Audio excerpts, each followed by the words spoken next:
पहला क्वेश्चन देखिए, monochromatic light of wavelength 589 nanometre is incident from air on a water surface.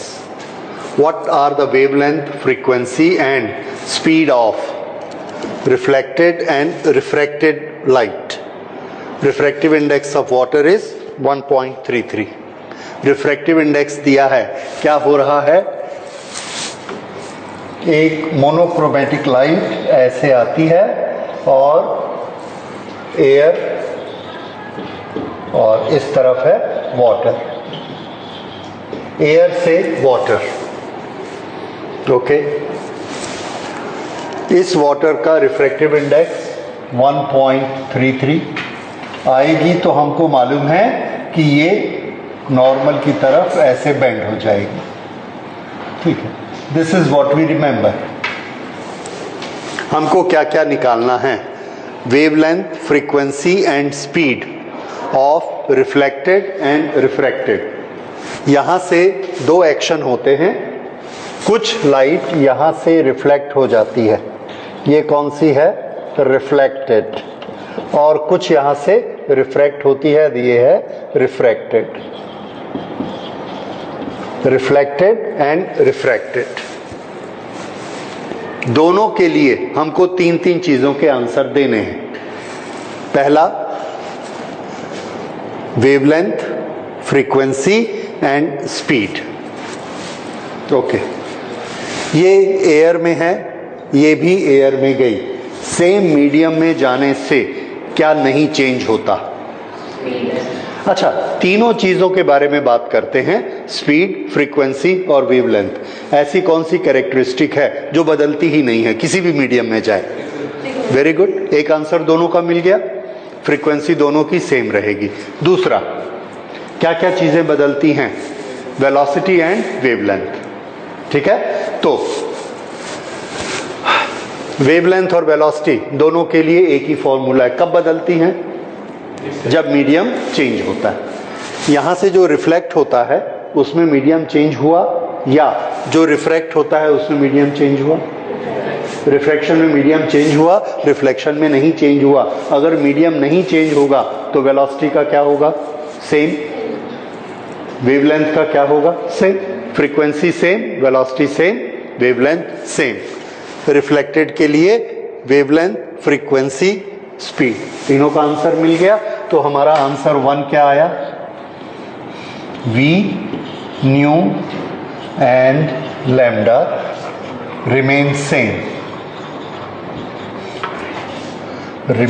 same for reflected ray। Reflected के लिए तीनों same रहेंगे। उसके बाद रिफ्रैक्टेड के लिए देखिए,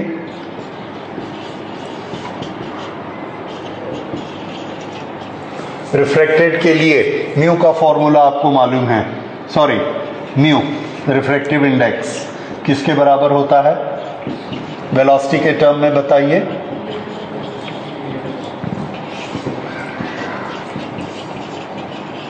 वेलोसिटी इन मीडियम। वेलोसिटी किसके बराबर होती है? New into lambda air, new into lambda in water. ये क्या है? रिफ्रैक्टिव इंडेक्स ऑफ वाटर, यही फॉर्मूला है। क्या बचा? Wavelength in air, wavelength in water. ये हमको लैम्डा का फॉर्मूला देता है, ये हमको वेलोसिटी का फॉर्मूला देता है। अब यहां पर वैल्यू रख दीजिए। म्यू की वैल्यू कितनी है? 1.33, 1.33 velocity in air, okay, and wavelength in this 1.33 is equal to lambda in air हमको दिया गया है। What is lambda in air? 589। Lambda in water हमको निकालना है, लैम्डा इन वाटर, ये आ गया लैम्डा इन वाटर। इस तरह से हमने ये निकाला, lambda in water is equal to 589 upon 1.33, ये आ गया लैम्डा इन वाटर। ये समझ आ गया? छोटा हो गया कि बड़ा हो गया? 1.33 से डिवाइड किया तो क्या हुआ? छोटा हो गया। 1 से डिवाइड होता तो सेम रहता, 1.33 से डिवाइड हुआ तो छोटा हो गया। ठीक, अब ये अगर इसका लैम्डा आ गया तो वेलोसिटी कैसे निकालेंगे? Velocity in air, velocity in medium. Monochromatic light of wavelength incident from air as water surface, wavelength, frequency and speed of this. ठीक है, तो फिर से हमने रखा 1.33, यहां लिखा velocity in air, velocity in medium. हमको वेलोसिटी इन मीडियम देना है तो इसको इधर ट्रांसफर कर दीजिए और इसको इधर ट्रांसफर कर दीजिए, तो वेलोसिटी इन मीडियम का आंसर आ गया। वेलोसिटी इन मीडियम यानी velocity in water is equal to velocity in air divided by 1.33। This is our answer. बस ठीक है, इतना ही आंसर देना पड़ेगा क्योंकि वेलोसिटी इन एयर हमको नहीं दिया गया, दिया जाता तो हम लिख देते। समझ आ गया? अगर हम इसको बढ़ाना चाहें वेलोसिटी इन एयर, अपने मन से लिख दें 3 × 10⁸, इट्स फाइन, कर सकते हैं आप। 3 × 10⁸ divided by 1.33, this is equal to 9/4 × 10⁸ meter पर सेकेंड। तो ये question number 1। Is it clear? हाँ। What is shape of wave front in the following cases? Number 1, light diverging from a point source. Point source से light निकलती है। अगर आपको wave front याद है बड़ी अच्छी बात है, नहीं याद है रेज को याद करिए। पॉइंट से रेज चारों तरफ जाएंगी in all the directions।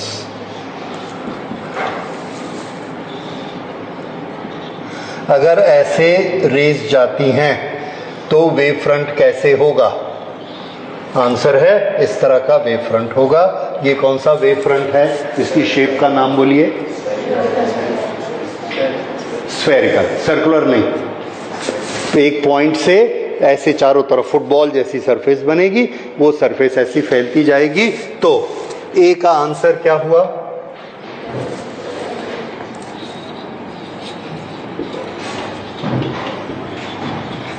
Okay. B, light emerging out of a convex lens when a point source is placed at its focus।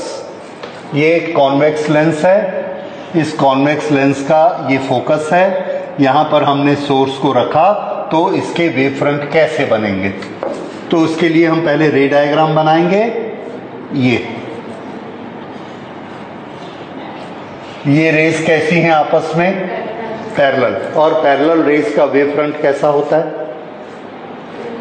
Plane wave front. सब पर परपेंडिकुलर, अगर सब पर परपेंडिकुलर होगा तो ये इसका वेव फ्रंट हुआ। इस तरफ आगे बढ़ रहा है, तो आंसर क्या हुआ? Plane wave front. ठीक। उसके बाद सी केस देखिए। The portion of the wave front of light from a distant star intercepted at the earth। दूर स्टार से जो लाइट आ रही है उसका वेव फ्रंट कैसे होता है? It's very simple. हम क्या मानते हैं? वो वेव रेस कैसी होती हैं? पैरेलल। तो वेव फ्रंट कैसा होगा? Plane wave front. तो सी ये पैरेलल रेस, इसलिए wave front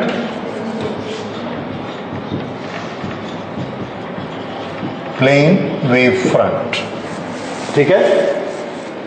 okay, so now we go to the next question. ये क्वेश्चन पढ़िए sir. The refractive index of glass is 1.5। Refractive index का formula mu is equal to velocity in air, velocity in glass. ये हमको कितना दिया गया है? 1.5। वेलोसिटी इन एयर हमको दी गई है 3 × 10⁸ वेलोसिटी इन ग्लास हमको निकालनी, बस आ गया। How much is velocity in glass? 2 × 10⁸ meter पर सेकेंड। ये फर्स्ट पार्ट हो गया। अब सेकेंड पार्ट देखिए। Is the speed of light in glass independent of colour of light? इन्होंने ये पूछा है कि अगर कलर बदल जाएगा तो क्या स्पीड बदल जाएगी? आपका आंसर है नो, आंसर होता है यस। क्यों? क्योंकि ध्यान रखिए mu for different colours is different. Note कर लीजिए, mu for different colour is different. Mu for different colours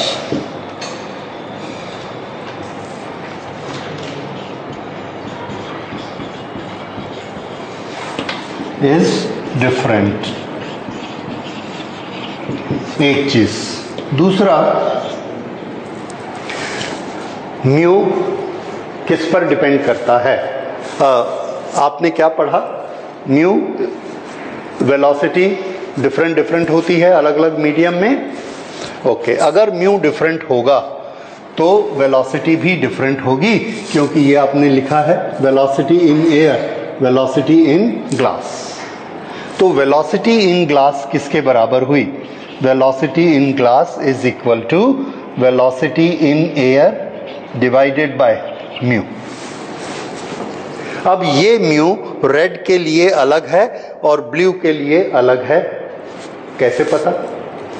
क्योंकि हमने देखा है कि जब रेड ज्यादा मुड़ता है और कौन ज्यादा मुड़ता है? वायलेट ज्यादा मुड़ता है और रेड कम मुड़ता है। देखा डिस्पर्शन में, याद आया? कौन ज्यादा मुड़ता है? वायलेट ज्यादा मुड़ता है और रेड कम मुड़ता है। तो म्यू दोनों के लिए अलग अलग हुआ, क्योंकि म्यू किसका मेजरमेंट है? मोड़ने की ताकत का। तो अगर रेड ज्यादा मुड़ा और ब्लू कम मुड़ा तो क्या प्रूफ हुआ कि एक ही ग्लास है, उसकी मोड़ने की ताकत रेड के लिए कम पड़ती है और ब्लू के लिए ज्यादा होती है। इसलिए दोनों का म्यू अलग अलग होता है। और ये म्यू यहां लगा दीजिए, म्यू फॉर रेड। ये किस में आ जाएगा? Velocity in glass for red, velocity in glass for blue, velocity in air divided by mu for blue, ये। अब म्यू रेड और म्यू ब्लू अलग अलग है, इसलिए ये दोनों के रिजल्ट अलग अलग आएंगे। समझ आया? ठीक। अगर वेलोसिटी अलग अलग आती है तो वेलोसिटी किसके बराबर होती है? आंसर है velocity is frequency multiplied by wavelength. ये फॉर्मूला याद? तो इसी को मैं लिखता हूं, वेलोसिटी को frequency multiplied by wavelength for red. This is frequency wavelength for blue. ये इसको नोट करिए। अब देखिए न्यू न्यू दोनों में बराबर है और अब हम चाहें तो इसको डिवाइड कर सकते हैं। डिवाइड करते हैं, रेड डिवाइडेड बाय ब्लू,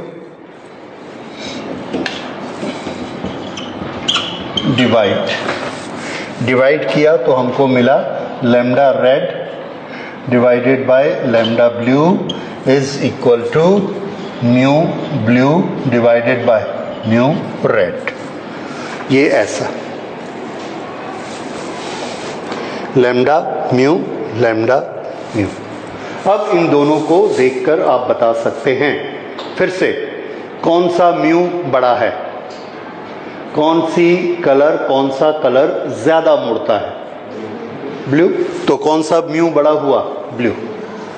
ये बड़ा है, ये छोटा है। तो इधर भी क्या होगा, ये बड़ा है ये छोटा है, तो किसकी वेवलेंथ बड़ी हुई, रेड की, और किसकी वेवलेंथ छोटी है, ब्लू की। समझ आया? हमको क्वेश्चन क्या पूछा गया है, हाँ वेलोसिटी, ये वेलोसिटी है, मुझे उसकी जरूरत ही नहीं थी। अगर हम वेलोसिटी से करते तो ये क्या आता, velocity of red velocity of blue is equal to mu blue mu red. ये फॉर्मूला वेलोसिटी का और ये फॉर्मूला वेवलेंथ का। तो अब बताइए कौन छोटा है इन दोनों में, म्यू आर छोटा है, म्यू बी बड़ा है, ये ज्यादा बेंड होता है, तो वेलोसिटी फॉर रेड ज्यादा और वेलोसिटी फॉर ब्लू कम। फिर से म्यू हमको कैसे पता लगा, हमने देखा कौन सा कलर ज्यादा मुड़ता है, प्रिज्म लगाया, इधर से 7 कलर निकल रहे हैं, कौन सा कलर सबसे नीचे होता है, वायलेट यानी ब्लू, वायलेट के बाद कौन सा, ब्लू। तो ब्लू कलर नीचे होता है, रेड ऊपर होता है, तो कौन सा ज्यादा मुड़ा, ब्लू। तो रिफ्रैक्टिव इंडेक्स किसका बड़ा है, ब्लू का, मोड़ने की ताकत ब्लू के लिए ज्यादा है, तो ये न्यूमरेटर बड़ा है, इसलिए यहां पर भी न्यूमरेटर बड़ा होगा। लेकिन यहां न्यूमरेटर में कौन है, वेलोसिटी ऑफ रेड, इसलिए वेलोसिटी ऑफ रेड बड़ी है। समझ में आया? Mathematical, since mu B is larger than mu red, therefore V R is larger than V B. तो कौन सा कलर ज्यादा फास्ट चलता है ग्लास में, रेड की ब्लू? कौन सा कलर ज्यादा फास्ट चलता है, किसकी वेलोसिटी ज्यादा है, रेड की वेलोसिटी ज्यादा है, ब्लू की velocity come. Is it clear?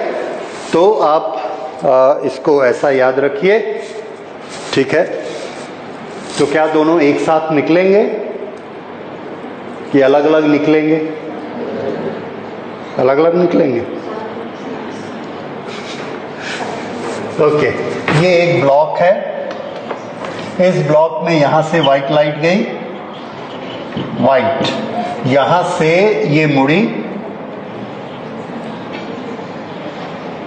कम मुड़ने वाला रेड, ज्यादा मुड़ने वाला ब्लू।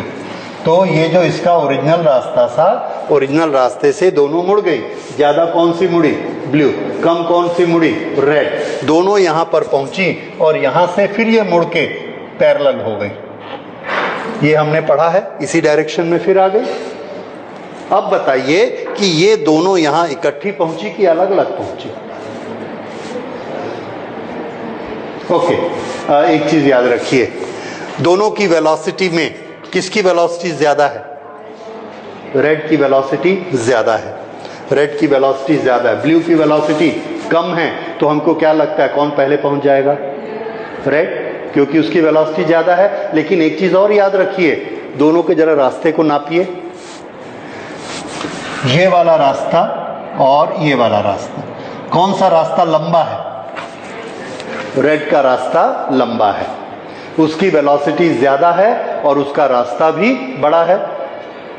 तो टाइम कितना लगेगा, time is distance upon velocity, इसका डिस्टेंस बड़ा वेलोसिटी बड़ी, इसका डिस्टेंस छोटा वेलोसिटी छोटी, इसीलिए फिर से दोनों का टाइम कैसा आ जाता है, same.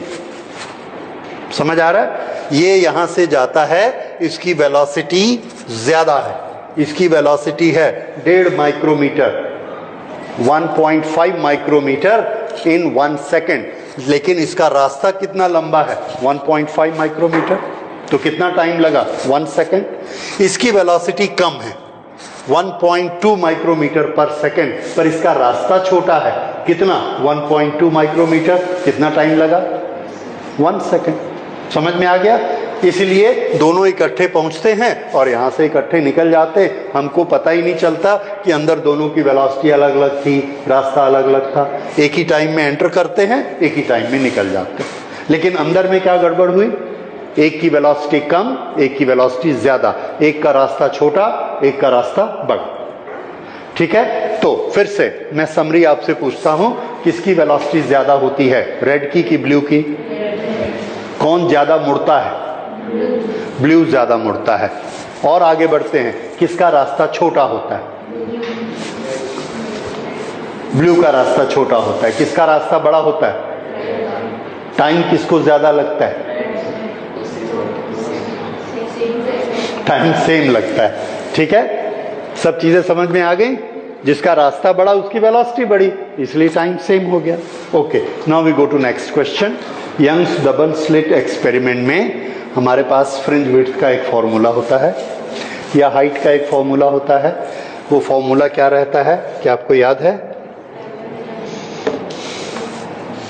Yes, n lambda d by d. This is height of the nth bright fringe. ठीक है, ये फॉर्मूला है हाइट ऑफ और distance of nth bright fringe. Dark fringe के लिए हम यहां पर क्या लगाते हैं, 2n-1/2 हाफ लैम्डा का मल्टीपल, और इसके लिए lambda. Okay, in a Young's double slit experiment the slit are separated by 0.2 mm। ये 0.28 mm ये क्या है इसमें से? D 0.28 mm। The distance between the central bright fringe and the fourth bright fringe is measured 0 to 4। ये क्या चीज है? 4 कहां पर है? 4 कहां पर है? n।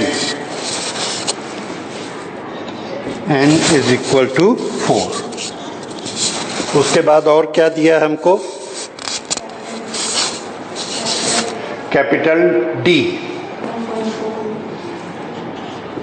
Metre, h is equal to 1.2। निकालना क्या है? लैम्डा। चलो शुरू हो जाइए। देखिए, अगर हम सारी गिवन क्वांटिटीज को लिखते हैं तो हमको पता लग जाएगा कौन सा फॉर्मूला यूज करना है। कैसे निकाला हमने? गिवन क्वांटिटीज को लिखा, कौन कौन सी? D, N, D, H और लैम्डा। इससे हमको क्या पता लगता है कि कौन सा फॉर्मूला यूज करना है। समझ आया? ऐसे ही अपने मन से ये नहीं लिखा हमने, इसको देख के लिखा।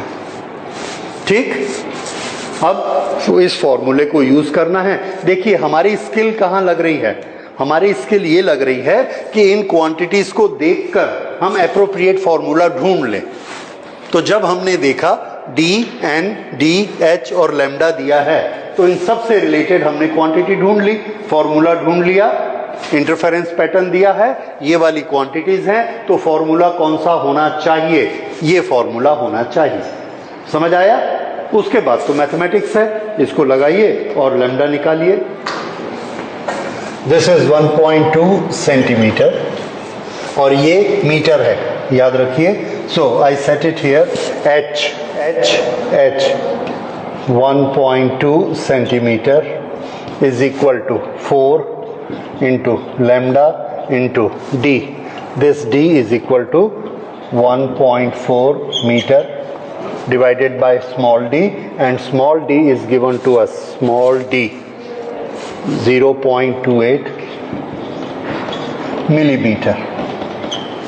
ये this is the right setting. ठीक है, ओके। अब देखिए, इस मीटर को मिलीमीटर बनाने के लिए क्या करना होगा? Multiplied by 1000। So we multiplied with 1000 और अब हम इसको क्या लिख सकते हैं? Millimeter, so that we can cancel it. Millimeter millimeter. अब lambda, lambda is equal to 1.2 centimeter multiplied by 0.28 divided by 4 into 1.4 into 1000। Okay, ये वाला मल्टीप्लिकेशन करिए, and you will find the answer 6 into 10 to the power minus 7.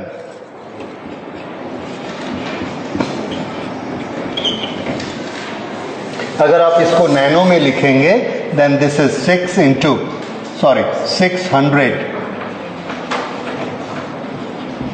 into 10 to the power minus 9.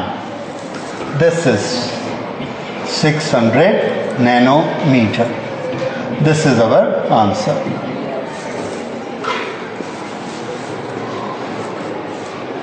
Okay.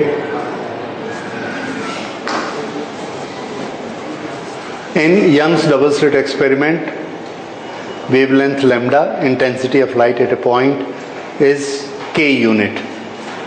आप बताइए Young's double slit experiment में जहां path difference lambda होता है वहां इंटेंसिटी कैसी होती है, जीरो, फुल या इन बिटवीन? आपको याद है पाथ डिफरेंस, ब्राइट स्पॉट कहां बनता है, पाथ डिफरेंस कैसा चाहिए, लैम्डा चाहिए, ठीक है, 0, 1 लैम्डा, 2 लैम्डा, 3 लैम्डा। तो ऐसा अगर पाथ डिफरेंस होता है तो कैसा आएगा, ब्राइट स्पॉट। ओके, उस समय हमको कितनी ब्राइटनेस मिलती है, के, यानी के ब्राइटनेस इसकी फुल ब्राइटनेस है जब पाथ डिफरेंस कितना होता है, 1 लैम्डा। अब इनका ये कहना है कि अगर पाथ डिफरेंस लैम्डा अपॉन 3 हो गया, ये लैम्डा अपॉन 3, तो ब्राइटनेस कैसी होगी? जब लैम्डा अपॉन 2 होता है तो ब्राइटनेस 0 हो जाती है, जब लैम्डा होता है तो फुल हो जाती, आई नॉट। उसी आई नॉट को इन्होंने क्या लिखा, के। तो जब ये लैम्डा अपॉन 3 डिफरेंस होगा तो ये कितनी होगी? क्या आपको आई का फॉर्मूला याद है? अगर आपके पास कॉपी है तो देखिए आपने लिखा है आई और फाई, इसका रिलेशन निकालिए। What is phi? Phase difference, right. उसका फॉर्मूला बताइए कितना। इसको हम बड़े बेसिक फॉर्मूला से स्टार्ट करते हैं। एक वेव का एम्पलीट्यूड A1 है, दूसरे का A2 है, दोनों को सुपरपोज कर दिया, दोनों वेक्टर हैं, तो उसका रिजल्टेंट वेक्टर A किसके बराबर होगा? तो आंसर है, अगर A1 और A2 इनके बीच एंगल थीटा है या इनके बीच एंगल फाई है, तो इनका रिजल्टेंट किसके बराबर होता है? So this is equal to A1 square A2 square plus 2A1 A2 cos phi. ये फॉर्मूला सबको मालूम है, ये मालूम है वेक्टर का एडिशन। अच्छा, अब वेव में जो एम्पलीट्यूड होता है उसका इंटेंसिटी से क्या रिलेशन है? तो आंसर है intensity of the wave is proportionate to A square. तो ये क्या हो गया, इन दोनों तरफ स्क्वायर कर दो, तो ये क्या हुआ, A square is equal to A1 square plus A2 square plus 2A1 A2 cos phi. ऐसा हुआ, ठीक। अब A स्क्वायर ये रिजल्टेंट है, तो रिजल्टेंट की इंटेंसिटी हमने लिखी I नॉट। ये पहली वेव है, पहली वेव जो आई, एक वेव आई, उसकी लाइट की इंटेंसिटी I1 है, तो ये क्या हो गया, I1। ये क्या हुआ, I2। ये हुआ 2 root I1 I2 multiplied by cos phi. Okay, cos phi root के अंदर कि बाहर? बाहर, क्योंकि A1 और A2 के लिए रूट I1 रूट I2। ये हमारा फॉर्मूला किसका बना, इंटेंसिटी का। पहले नहीं नोट किया, अभी नोट कर लीजिए। ये फॉर्मूला एम्पलीट्यूड का, ये वाला फॉर्मूला इंटेंसिटी का। अच्छा, अब इनका ये कहना है कि जो हमारा क्वेश्चन है, The intensity of light at a point on the screen where path difference is lambda, the intensity become k. Okay. तो ये इंटेंसिटी में अगर फाई की वैल्यू लैम्डा पाथ डिफरेंस के बराबर हो जाए, अब एक चीज समझिए, फाई क्या चीज है? Phase difference. हमको फेज डिफरेंस नहीं दिया गया, हमको ये दिया गया है पाथ डिफरेंस इज लैम्डा, ये लैम्डा है। अगर पाथ डिफरेंस लैम्डा होता है तो फाई कितना होता है? फिर से अब दूसरा लेसन मैं आपको याद दिलाता हूं। ये वेव है, यहां से लेके यहां तक, ये इस पाथ की लेंथ कितनी है? लैम्डा। यहां से लेके यहां तक फेज डिफरेंस कितना है? 2 पाई। तो लैम्डा पाथ डिफरेंस कितने फेज डिफरेंस के बराबर होता है? 2 पाई। ये टेक्निक याद रखिए। क्या चीज का कन्वर्शन है ये? पाथ लेंथ और फेज डिफरेंस। याद रहेगा? ओके। तो अब हम लेते हैं phi phase difference. Phase difference हमको नहीं दिया है, हमको पाथ डिफरेंस दिया है। Path difference is lambda. अगर ये पाथ डिफरेंस ये लैम्डा है तो ये के है। What is K? Intensity of light. Intensity of light is K is equal to I plus 2 I square cos, और फाई की जगह क्या लेना है बताइए? लैम्डा पाथ डिफरेंस के लिए एंगल कितना होता है? 2 pi, and we have to take it 2 pi. ये बात समझ में आई? फेज डिफरेंस दिया क्या है? पाथ डिफरेंस लैम्डा, और हमको मालूम है जब पाथ डिफरेंस लैम्डा होता है तो फेज डिफरेंस 2 पाई होता है। इसलिए हमने उसको कन्वर्ट कर लिया और यहां नोट कर लिया lambda path difference is equal to 2 pi phase difference 5। ठीक, अब इसको थोड़ा सॉल्व कर दीजिए। ये कितना हुआ? 2i प्लस 2, ये भी कितना हुआ? 2i multiplied by cos 2 pi. cos 2 पाई कितना होता है? 1। Very good. 2 पाई होता है 360 degree. 360 degree is cos 0 and cos 0 is equal to 1। तो ये हो गया 1। तो ये कितना हुआ बताइए? 4i। ठीक, k is equal to 4i, therefore i is equal to k upon 4। ये हमने एक इंटरमिटेंट कैलकुलेशन की कि इन्होंने हमको ये दिया था k units. What is k units? Intensity of light eight A point on the screen where path difference is this is k unit। ये k यूनिट था दोनों को मिलाकर। तो एक की इंटेंसिटी अकेले की कितनी हुई? I। उस एक की इंटेंसिटी कितनी? k upon 4। और ये ठीक भी है।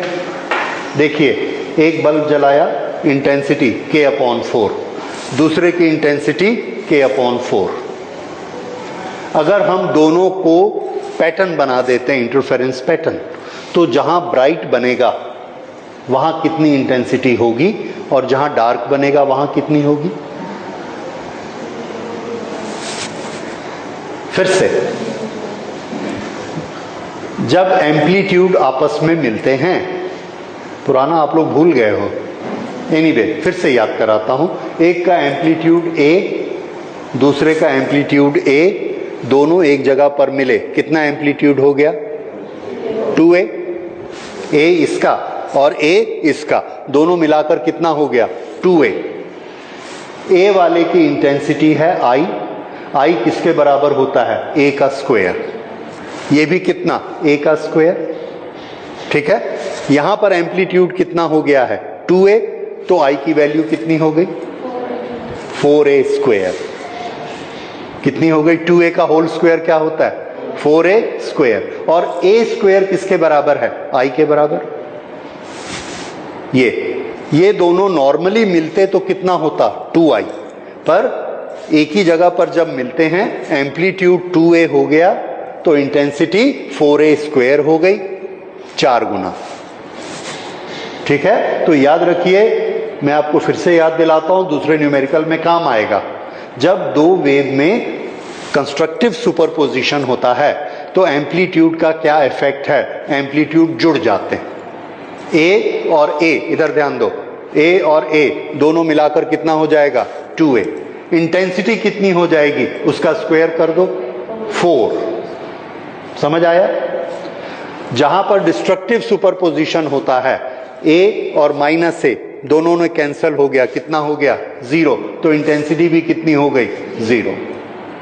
फिर से याद रखो, अगले दूसरे तरीके से, एक बल्ब मैंने ऐसे लाइट जलाई, इस पर इंटेंसिटी पूरी आती है 1i, सिर्फ i। इसको बंद कर दिया, दूसरा बल्ब जलाया, इस पर इंटेंसिटी कितनी आती है? 1i। दोनों को जलाया तो इस पूरे पे इंटेंसिटी कितनी आएगी? 2i। i इसके कारण, i इसके कारण 2i आएगी। अब उस 2i को मैंने बांट दिया, आधे को कर दिया ब्राइट, आधे को कर दिया डार्क। डार्क में इंटेंसिटी क्या हो गई? 0। तो बताओ ब्राइट में कितनी होगी? पहले टोटल कितनी थी? 2i, 2i, 2i, 2i। अब ये 2i उठा के मैंने यहां कर दी, तो ये जगह डार्क हो गई, तो इस जगह पे कितनी हो गई? 4i। अब कुछ आ रहा है समझ में कि 4i क्यों हो जाता है? क्योंकि एक बल्ब की बोलो कितनी होती है?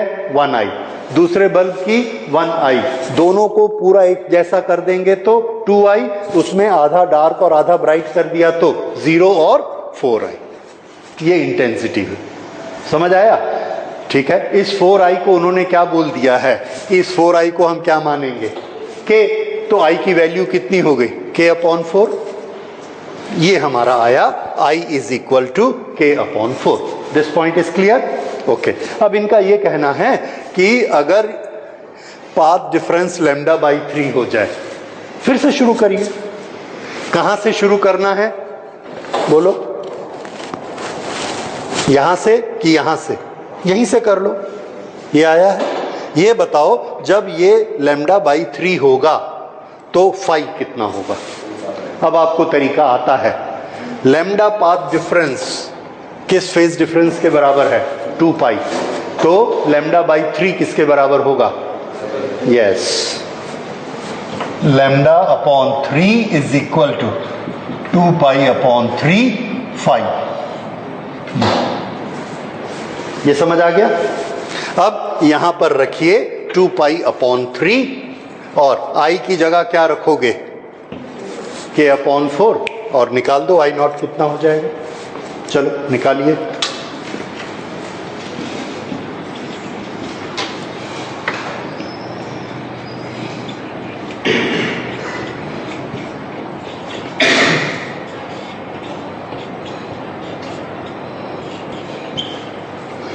टू π/3 को डिग्री में कन्वर्ट करिए। पाई को 180 कर दो, 62 जा 120।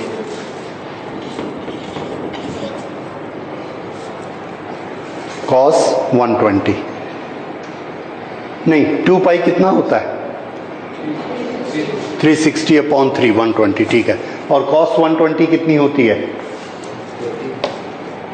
cos 120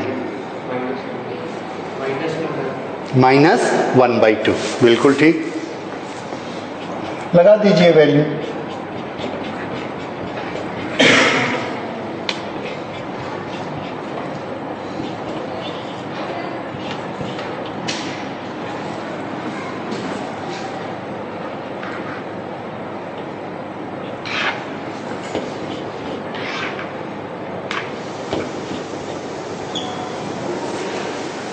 कितना आया? आई आया? यस। और आई कितना होता है के की भाषा में? k/4। तो अब रिजल्टेंट वेलोसिटी जब λ/3 है तो कितनी आ रही है? k/4।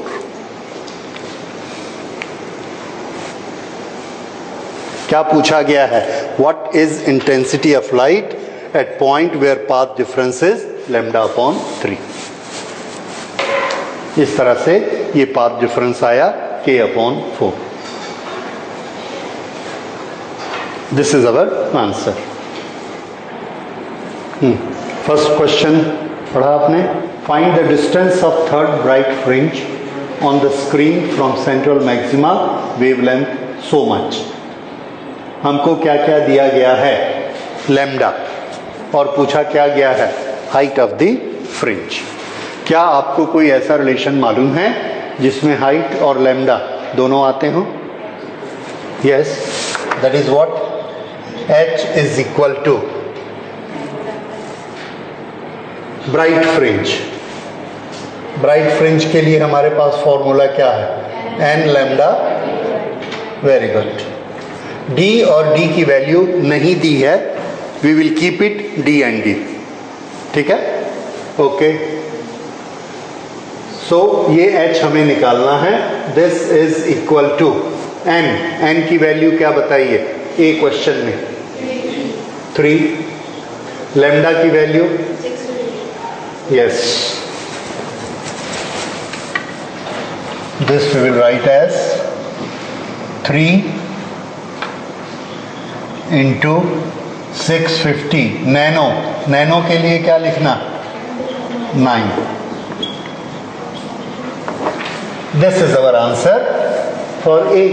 हो गया, ठीक है। इसका जो भी आंसर आएगा that is our answer for the part A. अब पार्ट बी को लीजिए। What is the least distance from central maxima where bright fringes due to both wavelengths meet?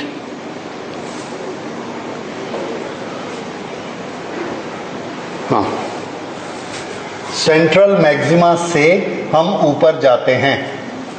ये बताइए 650 और 520, ये 650 520 किसकी फ्रिंज ज्यादा चौड़ी होगी? हर एक का फॉर्मूला आपको मालूम है, लैम्डा डी बाई डी। जिसका लैम्डा बड़ा उसकी हाइट ज्यादा, तो 650 वाले की हाइट ज्यादा होगी। अगर 650 वाले की हाइट 650 है तो इसकी कितनी होगी? 520।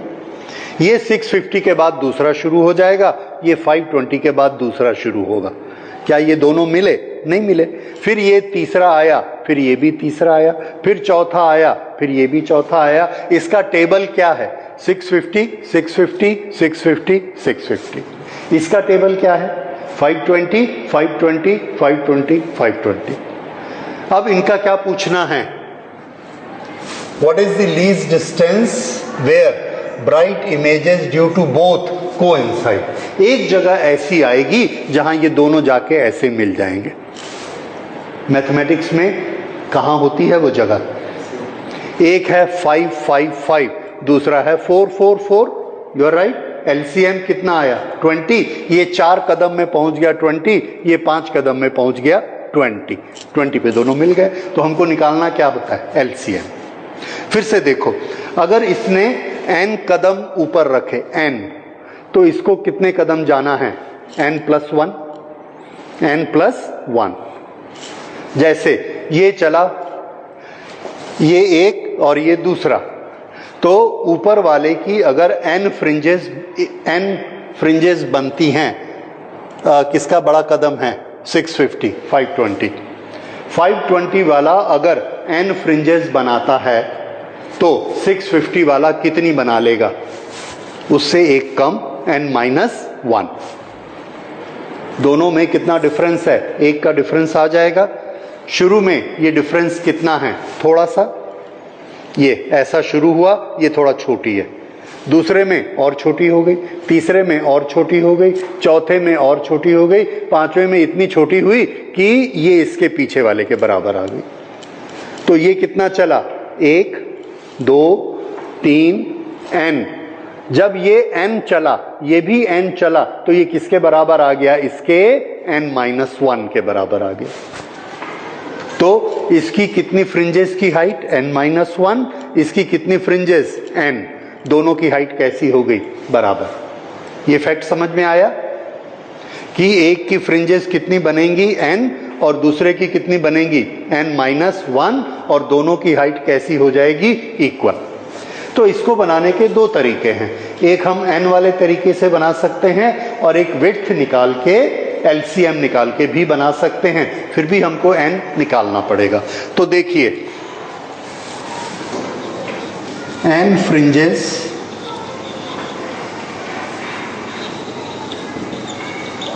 हाइट ऑफ n फ्रिंजेस किसकी, 520 is equal to height of n-1 fringes, n-1 fringes of 650। ये हमारा फिजिक्स का नॉलेज है। ये चीज अगर हमारे दिमाग में आएगी तो हमसे ये मैथ्स बनेगा, नहीं तो नहीं बनेगा। इसके बाद तो मैथमेटिक्स है, ठीक है। तो ये चीज समझ में आनी चाहिए कि जब ये n पार्ट ऊपर पहुंचेगा तो ये कितना पहुंचेगा, उससे एक कम, क्योंकि हर बार ये नीचे उतरते जा रहा है। तो इसके जब n बनेंगे तो ये इसके n-1 से जाकर मिलेंगे, क्योंकि हर बार ये छोटा होते जाता है, ये छोटा होते जाता है।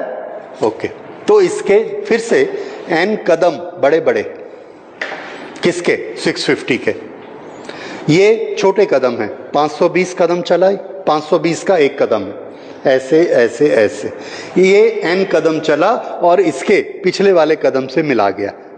तो कौन सा कदम है वो, n-1।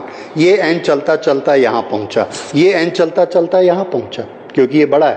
तो ये किसके बराबर आया, n-1 के बराबर आया। तो वही चीज हम बताते हैं, height is equal to, height का फॉर्मूला क्या होता है, n लैम्डा 520 इंटू d/d। ये किसके लिए है, 520 वाले के लिए, ठीक। 650 वाले के लिए 650 d/d, कितने कदम, यस, इस बड़े वाले के n-1 स्टेप्स इसके 520 वाले के n स्टेप्स के बराबर हैं, n फ्रिंजेस के बराबर हैं। तो दोनों कोइंसाइड हो गए, दोनों का हाइट कैसा हो गया, सेम। अगर दोनों का हाइट सेम है, दोनों को h लिख सकते हैं और इन दोनों को इक्वल कर सकते हैं।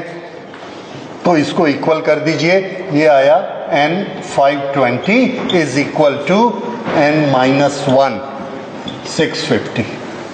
अब इसको सॉल्व कर लीजिए।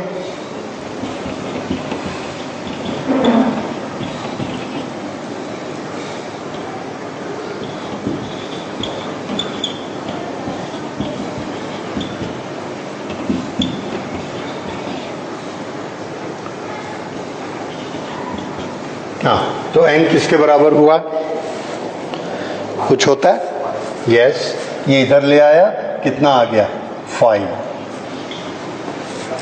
तो 620, ये 650 वाला कौन सा फ्रिंज का नंबर है, 650 वाला 5-1 4। उस समय उसके ठीक बराबर 520 वाला कौन सा आ जाएगा, 5 n। तो 520 वाला कितने कदम चला, 5, और 650 वाला कितना चला, 4। दोनों बराबर हाइट पे आ गए, क्योंकि 5 into 520 is equal to 4 into 650। LCM ही तो निकाला हमने, समझ आया। तो मैंने इसको इतना बड़ा आपको एक्सप्लेन करके बनाया, लेकिन ये क्वेश्चन जब कॉम्पिटिटिव में आता है तो मैं सिंपली एक काम करता हूं कि 650 और 520 का LCM निकाल लेता हूं। 65 और 520 52, इसका LCM निकाला, और वो LCM निकाल के जब 65 से डिवाइड करेंगे तो आंसर आएगा 4, और 52 से डिवाइड करेंगे तो आंसर आएगा 5। उससे n की वैल्यू मिल जाएगी। इस तरह से हमको ये n की वैल्यू तो मिली, लेकिन पूछा क्या गया है, what is the least distance from central maxima. तो सेंट्रल मैक्सिमा से ये कितने कदम चल चुका है? 5। कौन सा? 650। कितना है? 650 n-1 है, राइट। 4। तो कितनी हाइट पे पहुंचा होगा? हाइट इज इक्वल टू, यहां रखो या यहां रखो, यहां रख देते हैं, n is equal to 5 into 520 d/d। This is equal to 2600 d/d। बस। और इसकी जो भी यूनिट है, what is that unit? Nanometer. Nanometer. ये आ गया। इतनी हाइट पर दोनों एक दूसरे को कोइंसाइड करेंगे। This is our answer. ठीक है। ये समझने के लिए आप लोगों को इतना टाइम लगा। अगली बार जब ऐसा आएगा तो आप कैसे बनाओगे? बिल्कुल ठीक। 650 520 LCM निकालिए। LCM कैसे निकालोगे? LCM का तरीका बोलो, सबसे छोटा तरीका। याद आया कुछ? देखिए, ये तो हमको पक्का है कि आंसर आसपास है। कुछ तरीका याद आ रहा है? 8th में करते थे, 9th में करते थे। क्या तरीका है? हाँ, ऐसे लाइन मारना, वो करना, वो फिर ऐसे कान पकड़ने चल दिए। और छोटा तरीका बताओ। एक और इससे छोटा है, HCF निकाल के सबसे डिवाइड करना, वो भी काफी लंबा है। और छोटा शॉर्टकट बताऊं मैं आपको एग्जाम के लिए? बाय मल्टीप्लाई द 2, 650 और 520 को, वो भी बड़ा लंबा तरीका है। दोनों को मल्टीप्लाई करोगे, फिर HCF से डिवाइड करोगे तो LCM आएगा, because product of the two is equal to LCM into HCF। वो और एक कॉम्प्लिकेशन। सबसे इजी तरीका सुनिए। दोनों में बड़ा कौन? 650 में 520 डिवाइड होता है क्या? नहीं होता।